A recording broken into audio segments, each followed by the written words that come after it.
Howdy, folks. What's going on? This is the Outlaw Hatfield back at you one more time. Sorry I'm late, ladies and gentlemen. Matt show got off Matt show a little late tonight. What's going on? This is the Outlaw Hatfield back at you. That's twice in one day. Yeah, well, it happens often. I open up the YouTube, and I forget that it automatically plays. And if I could figure out a way to turn that crap off, I would. But anyway, yeah, did I? Yeah, I guess I did misspell defensive. I'll fix it. Not a problem. I never claimed to be great at spelling. That's okay. I misspelled Sarge's name earlier. Gary, if you'll give me a second, I'll send you a link. Like I said, I'm running behind tonight.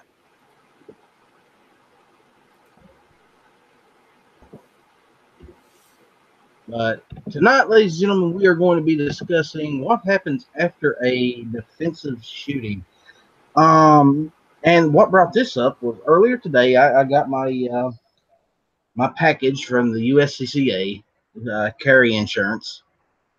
I had made the decision that when I got the concealed carry license, I was going to go ahead and do that because I figure if something does happen, and God forbid, and I actually have to defend myself with a firearm or anything else for that matter, you know, I can't afford lawyers, court costs, the missed days of work. And that's just a way to guarantee that, I have all of that taken care of. I don't have to worry about it. It's already there. Now then, we have Night Strike join us he said he wanted to jump in for a few minutes. What's going on, Night Strike? Well, you did see earlier today that the governor said all coastal counties need to start working on evacuating, right? Yeah. Mandatory, isn't it? Yeah. So right now I'm in the middle of packing up my shit, but I figured I'd come in one last time to, shoot the breeze with everyone before I go internet dark for a little while. Good. So you're not going to go rogue and just stay? I would, but then if anything happens and I actually need help, I won't be able to get help because I stayed. That's true. So it's just one of those things. I haven't made up my mind what I'm doing yet. Yeah. Well, I know I'm out. I know one thing. When the hurricane hits, you won't be going into work. Somebody's got a bad. Gizzard. Do you have two windows open tonight, Frank? No, I don't. No, it was Gary. It was Gary. Does Gary have two windows open? I don't know. Gary's got this thing goes on sometimes. It's not all the time. Just once in a blue moon, it'll happen. So I got a question for you, Ellis. Yes. Earlier in Matt's chat, you mentioned you were looking at getting a semi-auto 22. Yes. 1022. Yeah, a Ruger 1022. Yeah. I didn't go Ruger 1022. I went cheap, but I just got a Savage 64 not too long ago for my birthday, and I actually like it. And I've taken it out already and shot it a couple times. Granted, I only have a 10-round magazine, but for a $99 22 semi-auto, that ain't bad. Nope. I've got a Remington 597. Yes, I'm stuck with 10-round magazines, but it was a semi-auto 22 long rifle for $99. I mean, some deals you can't pass up. Oh, well, I didn't want to go too expensive. That's why I'm going with the 1022. But I wanted something that's modular in case I wanted to change something out, add something to it, whatever. Right, I got you. And you don't get much more modular than a 1022. Yeah, but again, nowadays the modulability, basically, unfortunately, it commands a premium now. So because it's modular, it's basically raised the prices of 1022. They used to be less expensive. Now they're more expensive. You notice that? What you could do is what Psycho 316 said. Buy one used? No. Yeah. Well, get a charger and then put a brace on it. Yeah, I can do that too. Make a poor man's SBR out of it. But no, that is a great idea. But I found this one I really like. I like the way it's set up. It's set up like a M1 carbine. I love that design anyway. So why not go with something I I've already seen like? those. I've seen them. Those are really cool. So why not we go with something that I already like? It's already there. The price is not too bad, and it's a good rifle. I could use it for plinking, hunting, whatever I decide I want to do with it. Have you ever looked at the Ruger Precision Rimfire? No, I haven't. You should. It's bolt action. It's bolt action, but it's really, really cool. See, that's the thing. I have never been one that liked bolt action 22s. I've always liked the semi-auto 22. I don't know why. It's not like I don't realize that you're going to get more accuracy out of a bolt action gun, but it's a 22. As long as I can, hit a squirrel in the head at 25 yards, I think I'm good.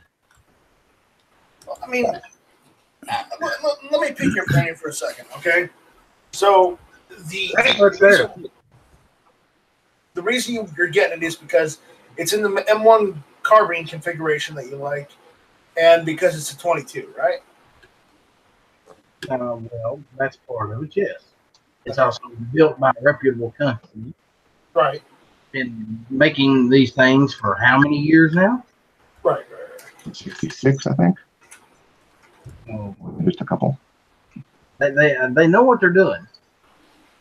And like I said, it's modular and it's upgradable. Change out anything you need to change out to make it what you want it to be. So, you're not going to go wrong with the 1020.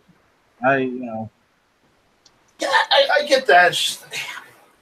But honestly, if you're going to get something that looks like an M1 carbine, it really should be in 30 carbine. You know what I'm saying? Original and all that. Well, see.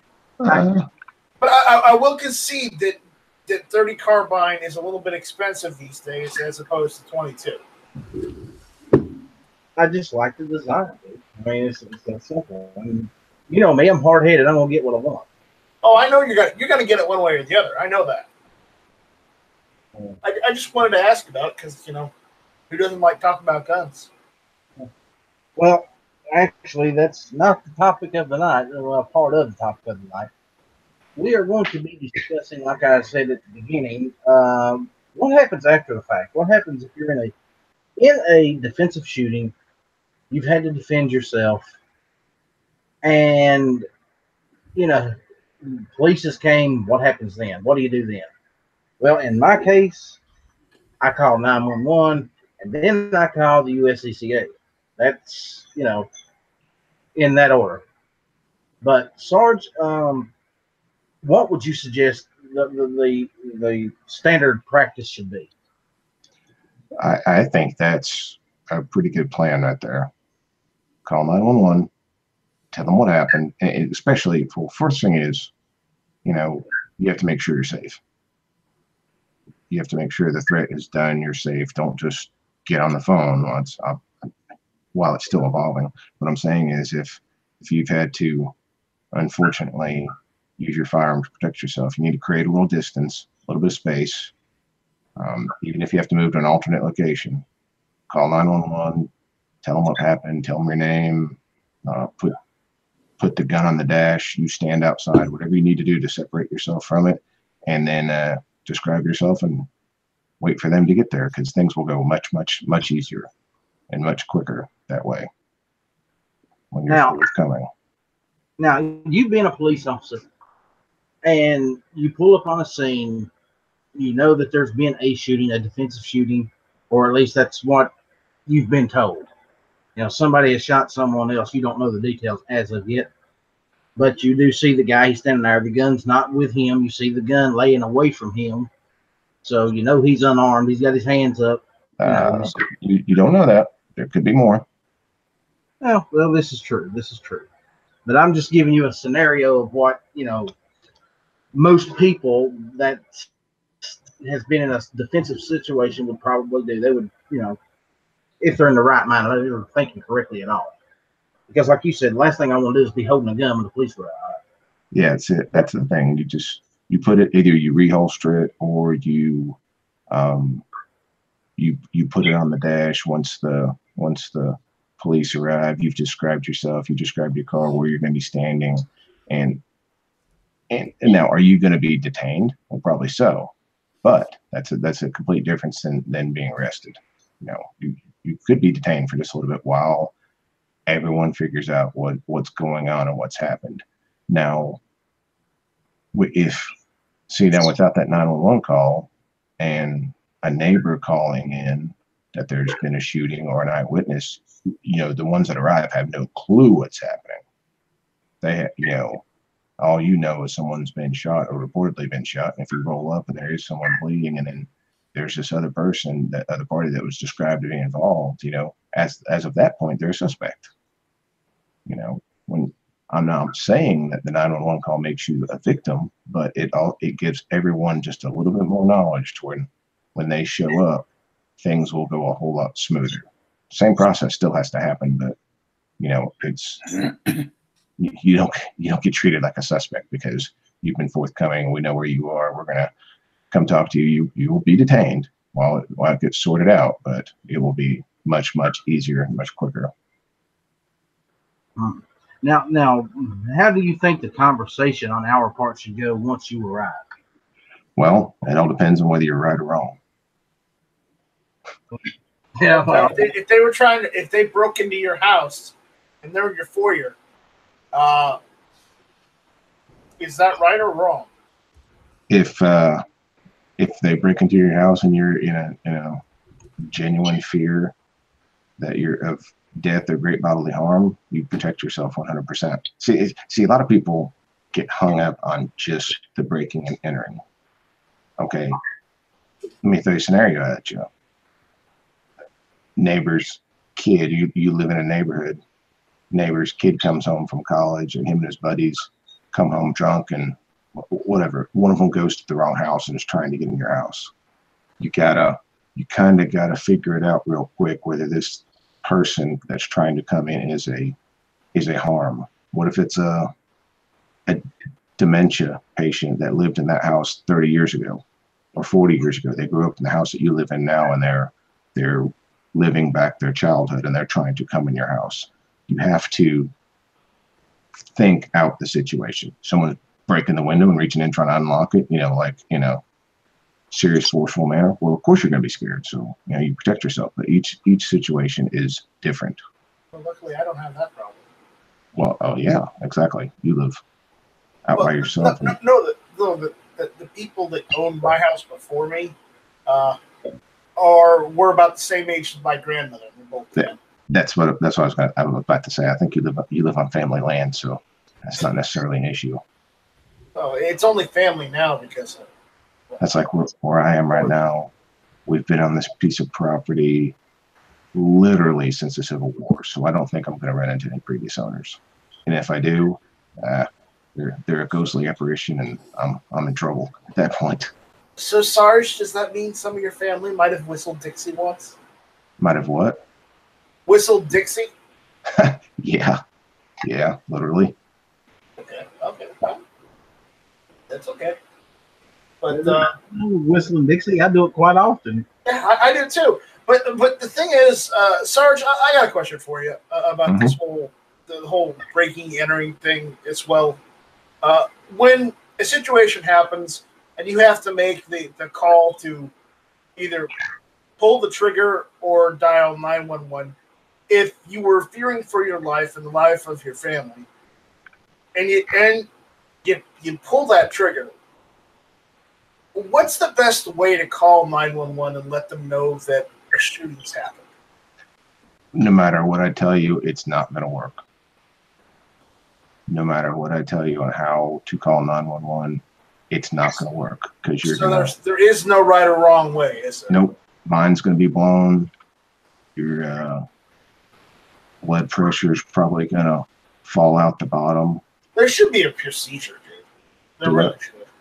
There should be some sort of procedure for that. I'm telling you right now, and it's stupid that there isn't. Yeah, I mean, everyone is going to do just the most odd things. Some people call 911 directly. Some people call a friend to call 911 because of what just happened, or they call their parents to call 911. I mean, people do the oddest things that sound odd, but aren't odd because it happens repeatedly. They short circuit in these life-threatening situations. Yes, all of us right here can think about it clearly, but all of them, but they have gone through something traumatic, and having to pull that trigger, you're different. You're different afterwards. I don't care what anybody says, and you aren't going to be 100% sure whether you're right or wrong. You're not going to sleep well for the next however many months until the DA's office or the state's attorney's office reviews your case and decides whether not to press charges. I mean, just because the agency doesn't, that's completely common practice for them to gather all the information, do all the interviews, do the investigation, present it to the district attorney, and let the district attorney decide. That's run-of-the-mill standard operating procedure in these cases. So you're not going to sleep well during that. But as far as calling 911, just like I said before, call them. They're going to ask you who you are. They're going to ask you who this person is. I mean, if you know, you know. If you don't know, some stranger, they were saying this, they were doing that. The quicker you can call 911, the better, because then that's all going to be recorded. All that noise and all that craziness in the background, that's all going to be recorded. So that could, if you're yelling at them to get out or not to come in, or telling them you've got a gun and not to enter, that's all very much in your favor. So the quicker you can call, the better. If you're in a situation where you can call 911 before anything goes down, call 911. Like he said, it's all recorded. It's like I said, if you're in the house, you got nowhere to retreat to if you're in your house. In some states.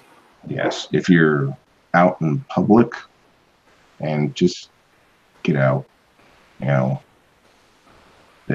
every state has something very similar to a stand your ground law. It's that you don't have to retreat if you have followed all the rules. But like North Carolina follows up that says that, but even though you don't have to retreat, if retreat is available, you probably should take it. Well, that kind of circumvents the first part of the law that says deadly force was necessary. If the option of retreat is available, then deadly force might not be necessary. So you've got to be aware of the law and of your situation. Get out and get out if you can. Do what you have to do. Now, it looks like we have a person in here. I have to go back and read the chat and see what Andrew's saying. I'm sure it's priceless. Let's see here. Yeah, I don't know about most people, Andrew, but I have to go through a legal update every year. I don't think the average citizen does. I think the gist of what he was trying to say, Sarge, is he didn't think it would be a good idea to put the gun on the dash, because what if one of the person's friends or family comes along 3 or 4 minutes later and tries to get revenge on you? Here you are unarmed with your gun sitting on the dash of your car. Well, if you're worried about that, that's why I said create space. Nothing says you have to stay there in the deadly force where it just took place. And if you're worried about their friends coming up, you don't want to be involved in a shootout, because you're not going to see them coming. If one of them wants to shoot you, they will. Well, there's a caveat to it, Sarge. You can just look in a certain direction. One's going to sneak up behind you. If you need to get out of there, get out of there and call. If the situation happened at somebody's home, why would they need to leave their home? Oh, you wouldn't at that point. It's two different scenarios. Right. I guess I should preface it by saying if you're out in public somewhere. I see the whole public thing, but if you're at home, you've retreated as far as you need to. You have no duty to retreat any further than when you're on your property. That your house is your castle. In case anybody didn't realize this, your house is your castle. You have the most rights anywhere on this earth at your home, your residence. You have the second most in your car while it's in motion. Your car and your place of business, but your home is your castle. So no, you don't have to retreat, and you can't retreat. That's where you're supposed to be safe. If I'm in the house, I mean, I can't retreat any further. Right. But again, remember to check your local laws and your state laws, because to most southern states, pretty much castle doctrine applies like that.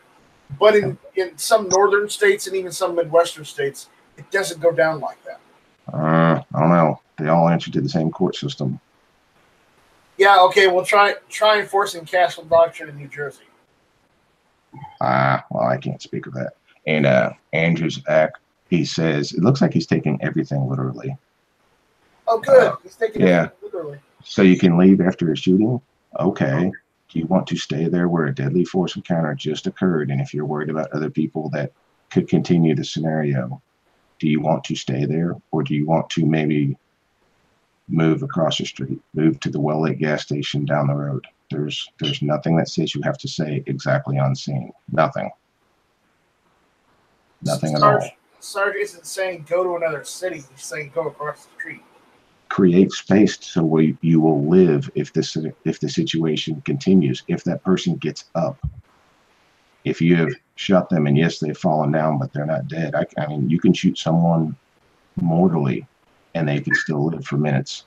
There may not be this instant incapacitation. Create space. Who's going to be more accurate? Someone shooting at you from 5 yards or someone shooting at you with a pistol from 50 yards? Back away, get out of there, call 911 and wait. That's what I meant. You have to think things through. If you're in a strange part of town, you're around people that you don't know, somebody comes up to you, that's a bad situation to be in to begin with. You're in a shooting. You don't know who this guy's friends are. I'm not hanging around. I'm getting the hell out. I'm beating feet, finding a safe location. Then tell the law, hey, look, I've left that particular place. I didn't want to be there. I was scared. I will be here waiting for you. There's nothing wrong with that. Tell them exactly what you are. And don't indulge any information that, could be considered incriminating in any way, shape, form, or fashion. That's bad juju. I was reading through the pamphlet. One of the things that it says in this pamphlet in the USCCA was, once you're talking to the police, you do not answer any direct questions. They're going to take your gun. You're likely to be handcuffed, which that's fine. You're going to be detained. That's standard operating procedure. And if I was a cop and somebody was in a shooting, I'd maybe want to handcuff them too. I don't know what kind of state of mind you're going to be in. But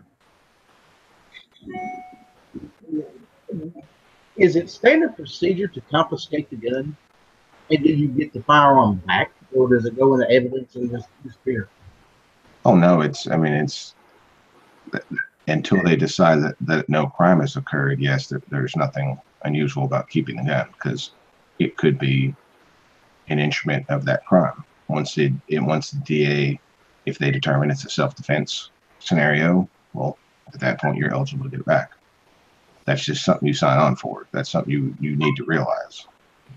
That's just like I carried my own shotgun at work for a long time because I wanted to switch over to a Mossberg because we had Benelli's, never cared for it. Just because if you have a Benelli semi-automatic, they're fantastic. if you use them all the time. If you don't use them all the time, and majority of people forget little nuances of them, but nobody forgets how to run a pump. So, I mean, I carried my own Mossberg for a long time. I'm fully aware that if something were to happen and I were to have to use it, it would be confiscated for a while, and I'm fine with that. I'll go buy another one tomorrow. I'm perfectly fine. That's just what we sign on for when we carry a gun out in public. If it's used, you're going to lose possession of it for a while until there's determined whether a crime occurred or not. Then you'll get it back. And that's another upside to having the insurance. They replace the firearm. So firearms want to get gone for a while. They may or may not get it back. And guys, I know I'm pumping this kind of hard, but I don't want to see any of us in a situation where we have to defend ourselves and we lose not only our gun, but we then have to pay lawyer fees, court costs, all this other stuff. Get the insurance. I'm paying $22 a month. Get the insurance. See, that's a good feeling. You having that insurance, knowing that someone's going to be there looking out for your best interest. Yeah, I get to pick the lawyer. I get to, I'm in control of this. I'm in control. So I'm just, that's what this chat's about tonight, is the ins and outs and what happens and what shouldn't happen, what you should and shouldn't do. I'm telling you, one thing you should do is definitely get some kind of concealed carry insurance. There's several companies out there. Guys, look into it. I'm telling you. I'm going to sleep better tonight knowing that I'm fully covered if something happens. And like I was saying earlier, I pay probably about the same amount for FOP coverage, and that way I have someone that's looking out for me if I'm involved in something. I got somebody looking out for my interest. I mean, yes, the people I work for will look out for their interests, but if I have done something wrong or something not quite correct, I got to have someone looking out for me, to make it the best possible outcome. So it's just like that insurance for concealed carry. I mean, if you're correct, well, you don't have a whole lot to worry about. But if it's gray or marginal, or maybe you did foul up, you got to have somebody that's looking out for you to try to come out with the best possible outcome for you. So that's worth what you're paying for it. That's for sure. And we are human, and we are fallible, and we do make mistakes. Well, it's split second. Yeah. It's split second. So, I mean, yeah, we can sit back right now and think about this, but a lot of these things are rapidly evolving, and they don't quite happen like we plan them to. So, it's not bad to have a backup plan. Have someone just looking out for you, just in case. And obnoxious is right. Yes, your mind's going to be blown. And I never at any point, and you're not saying this, but I never implied sit down and make a full statement, make anything like that. No, I mean, if you're uncomfortable at any point, just stop. I mean, you have to provide a little bit of information, just the basics of what happened. But yeah, get your attorney, back up and punt and wait on them. There's absolutely nothing wrong with that. Nothing at all.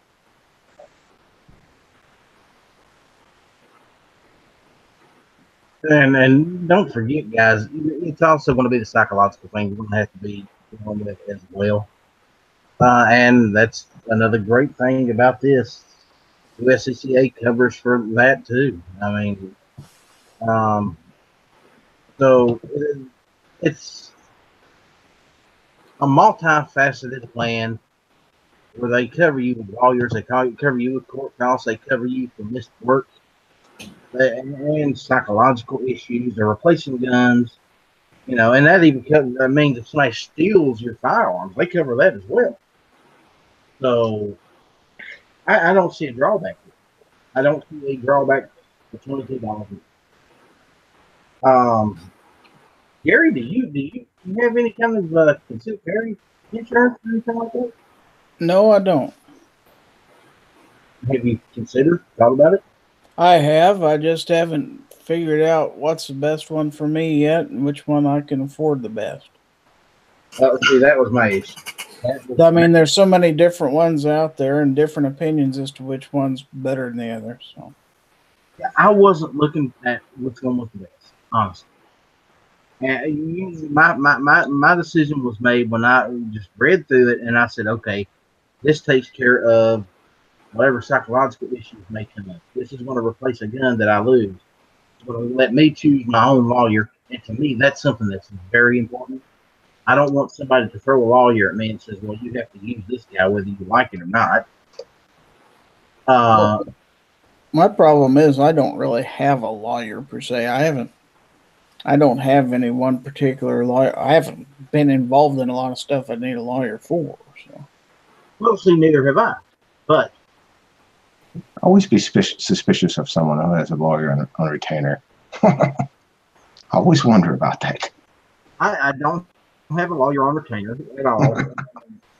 But if something happens and I need one, I call a phone number. They'll give me a list of who's available. I call one of them. They're there. And I ain't got to worry about paying a single dime out of my own pocket. And you were talking about cost. That was the biggest issue for me. I wanted as much as I could get for as little as I could get. And that's why I went with the USCCA, because their gold plan, which is what I've got, is, not too terribly expensive. It's, going to McDonald's 3 days a week. That's basically what I'm paying. So if you eat out 3 days a week, then you can afford this thing. It's not that expensive, And like I said, it's just a peace of mind. And Heidi, I sent you a link. I don't know if you got it or not. I sent it to your email.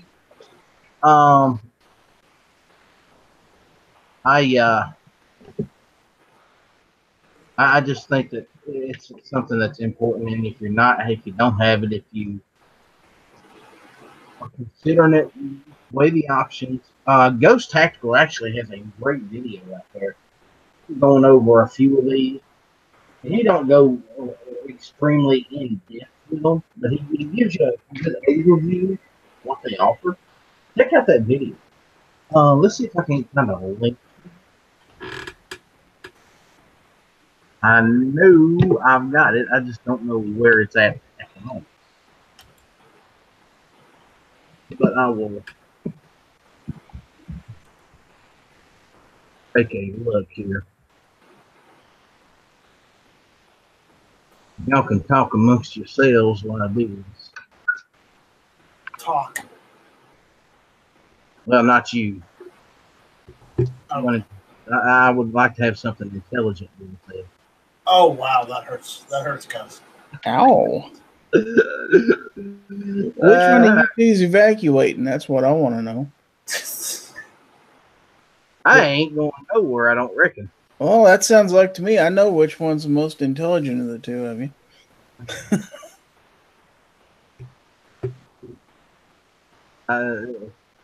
What's the worst thing could happen? You could get blown away and lose everything. Die.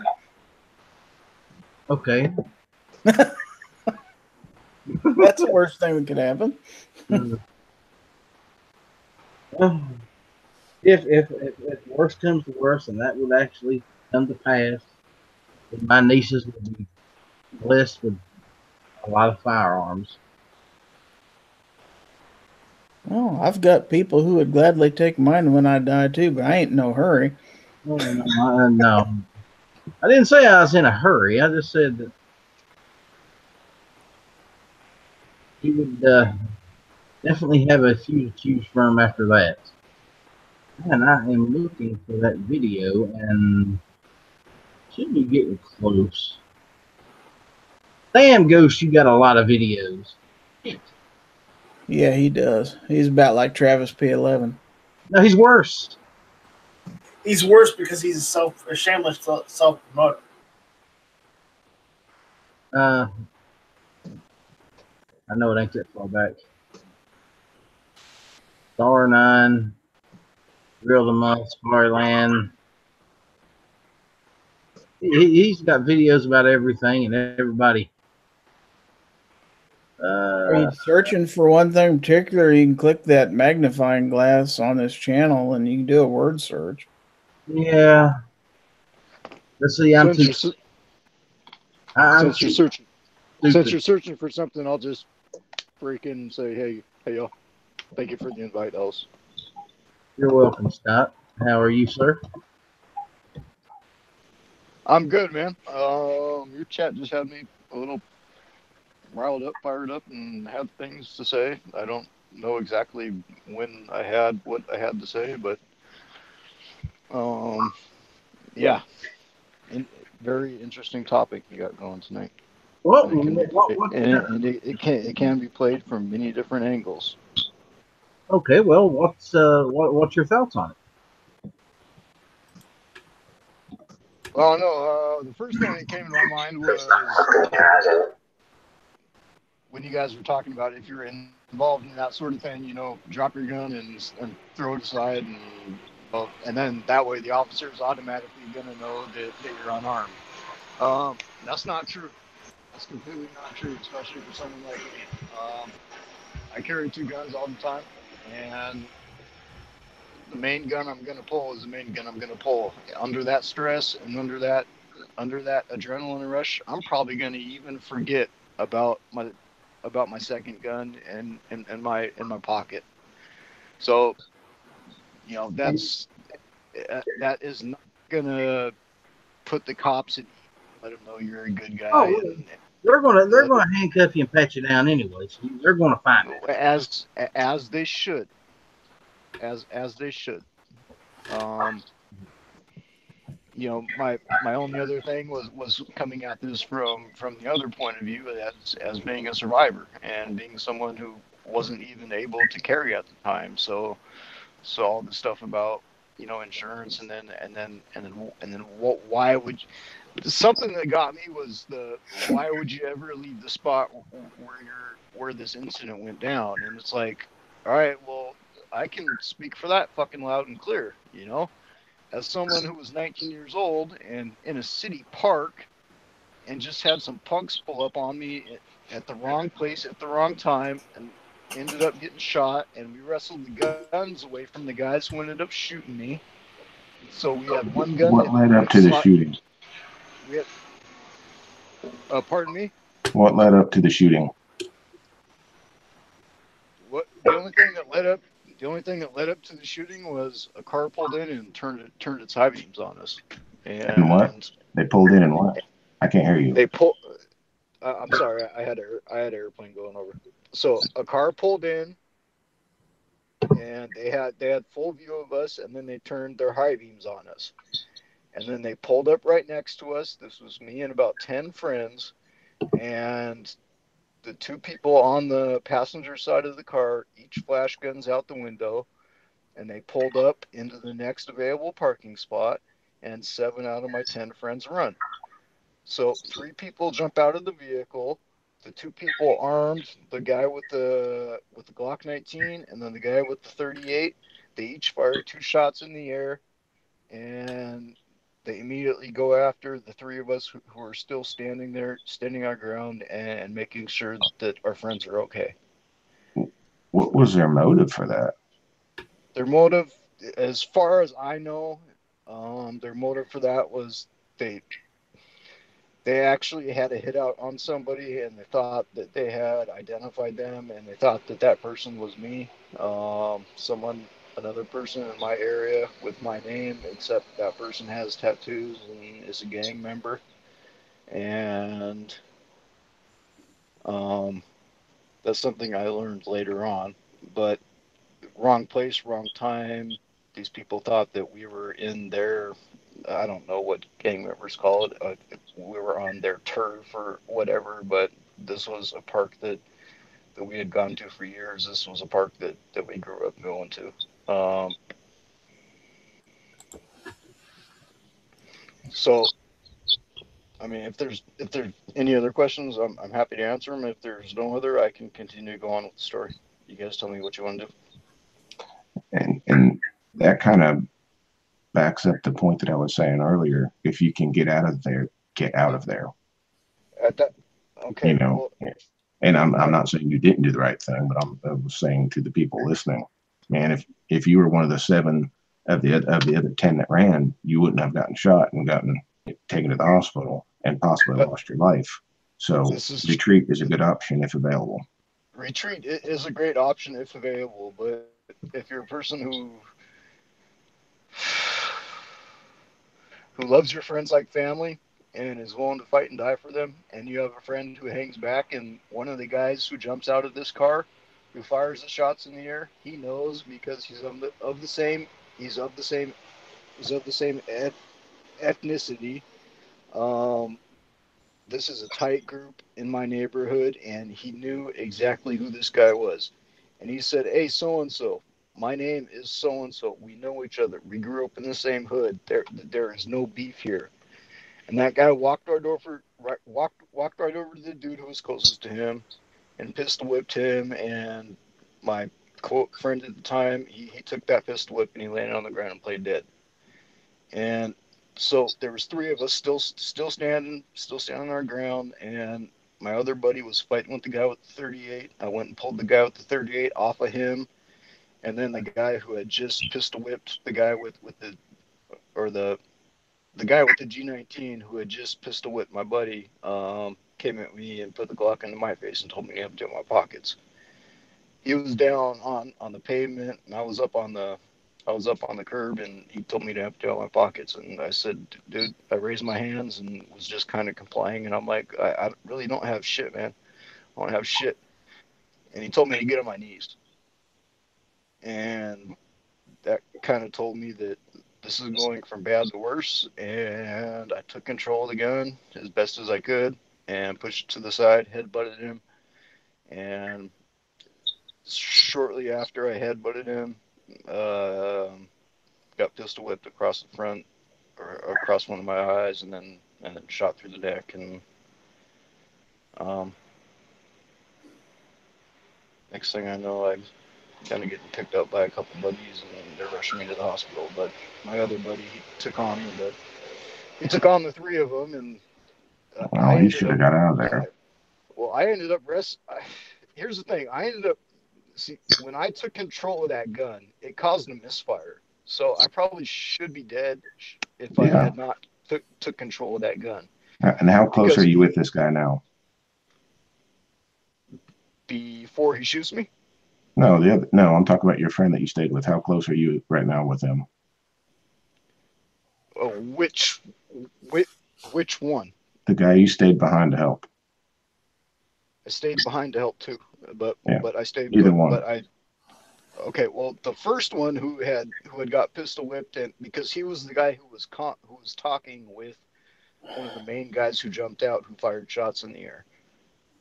I was, I don't know, 5 feet from him. No. How close of friends are you now, this many years later? Oh, how close of friends are we now, this many years later? Yeah. I don't talk to any of these guys this many years later. Exactly. This whole thing. That's exactly my point. You could have. Nobody can imagine how something like this can draw lines, draw alliances, and draw lines in the sand between people who consider each other family. You could have died over someone you're not friends with this many years later. So that's what I meant. You have a chance to get out, get out. That guy stayed to defend his ego, not his well-being. That guy stayed to prove a point, and you almost got killed because of it. So that was my point to all this. If you have a chance to get out, because this stuff isn't going to make a difference in a few years. It's not. So I'm glad you survived that, but that was. I mean, look now. You don't even talk to these guys. They're not your friends. They're not your brothers. They're some of you were friends with at the time, and you almost died because of it. Dying is permanent. Well, and every single thing that you had said is completely true. Me, from the way I saw it and the way that I still see it, I almost died because of my heart, because of because my I because your was friend was no staying no to no defend his ego. no, because I am no army guy, but I still live by a ethos. I'm a leave no man behind guy. Um, I that's that's why I almost died, because I would not leave a friend behind. I understand, but he should have been running with you. You should have been saying, "Hey, get out of here." I understand that if he didn't run, that you could and maybe should have stayed, but man, he should have got out of there as well. And he put you in an unfair situation. And I see what obnoxious one's saying, and I mean, and you get somebody that's like a brother. I can't tell you what's exactly right, but I can tell you now if we're going to talk about this story, and you don't talk to how many years ago was that? Probably. This August 11th was 14-year anniversary. Yeah. See, I mean, I talked to a handful of people, if that, that I knew at that point in my life. I talked to a handful of them, so I dang sure don't want to die over any of them. So I just mean in general. No, I mean you're giving great advice. I'm probably giving shitty advice because my advice is Well, no, based you're just on telling what happened. my and I'm not trying to give advice. All I'm doing is trying to tell my story. Exactly. You're just telling exactly what happened. That's all. I mean, that's good. I admire you for it, because that's how we learn from these things.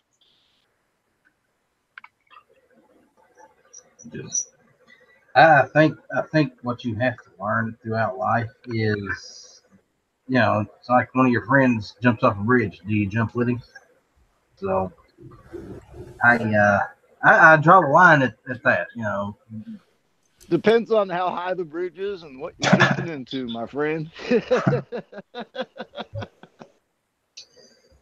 Um, it's a bad situation to have to be in. It's a bad situation to have to deal with.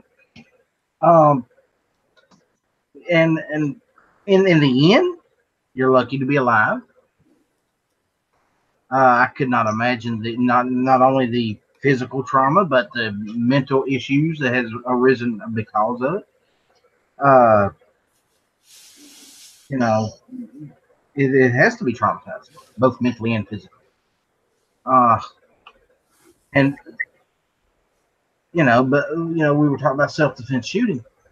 It's the in a self-defense situation, you're also going to be traumatized both mentally and physically.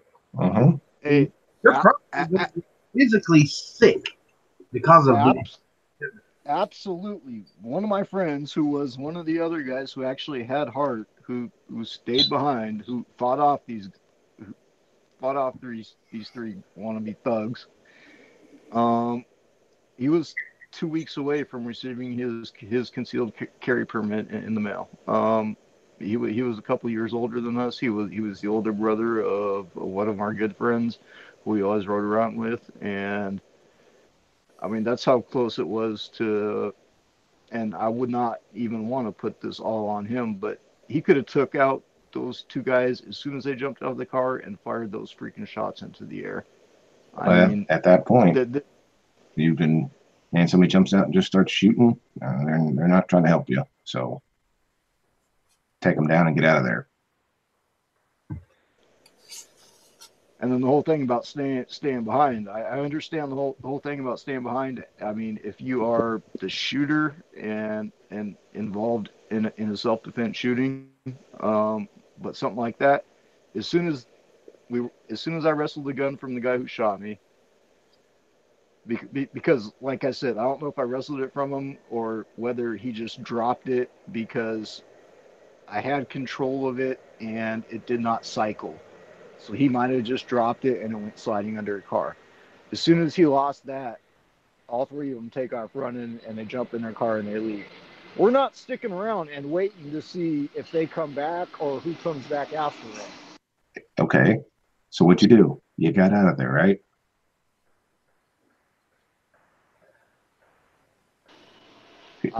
You said you weren't sticking around waiting on them to come back. You got out, which is exactly what I was saying before. You're backing it up.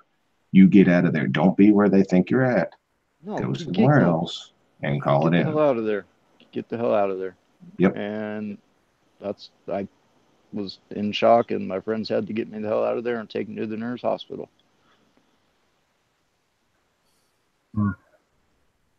What was your recovery time? My recovery time on that was, it's hard to put a number on because you got the physical, you got the mental, but I was in the hospital 24 to 36 hours and out, and then rushed back to work way too early afterwards and ended up screwing other things up in my neck because of where I got shot and where I was weak and where I was, compensating from. So recovery time when it comes to that, I don't know. You could say that happened in 2004. Was it 2018? So 14 plus years, still recovering from it because I still have issues in that shoulder. I still have issues that gunshot wound led to in my neck because I was getting out of the whole fuck all these friends, fuck all this stuff. I'm going to worry about me and go make my own money and do my own thing. And you go to work and then you hurt yourself 5 months into work because you have a weak shoulder. And I don't know.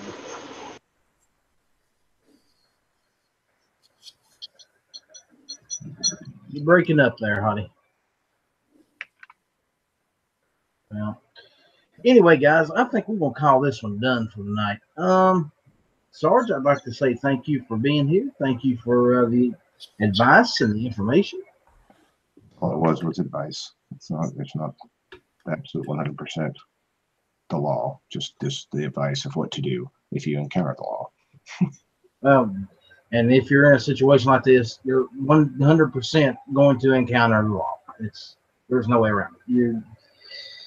And it'll probably be a blessing when you see them.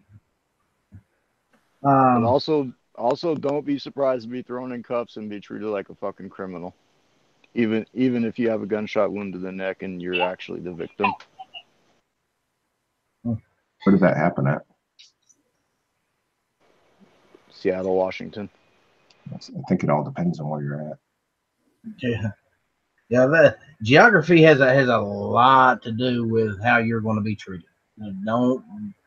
That can't be stressed enough. That's why you always got to be careful when you're carrying out of state. You know your state laws. You got to make sure you know the laws of the state you're going to. Because that can come up and bite you in the ass real hard.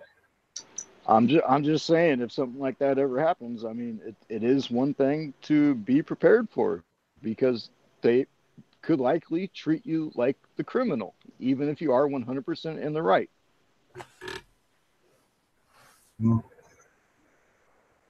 It's just if you're carrying the wrong gun in the wrong state, something happens like that, and God forbid,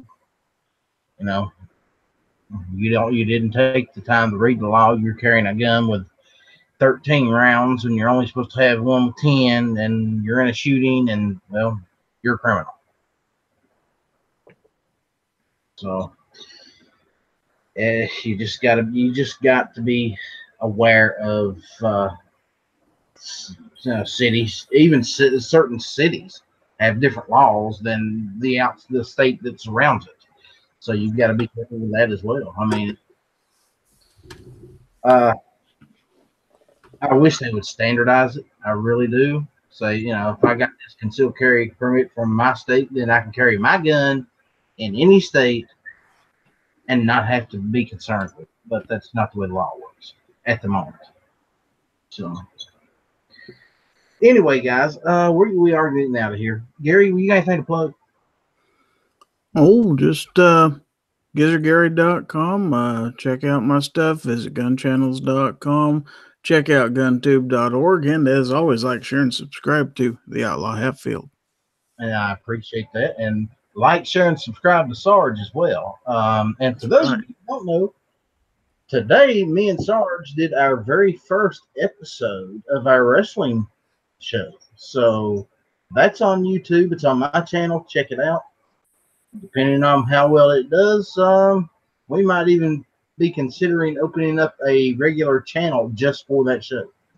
Something separate from our two main channels. So we're going to see how that works. Too Hot, you got anything for it? Oh, I really don't have much to say.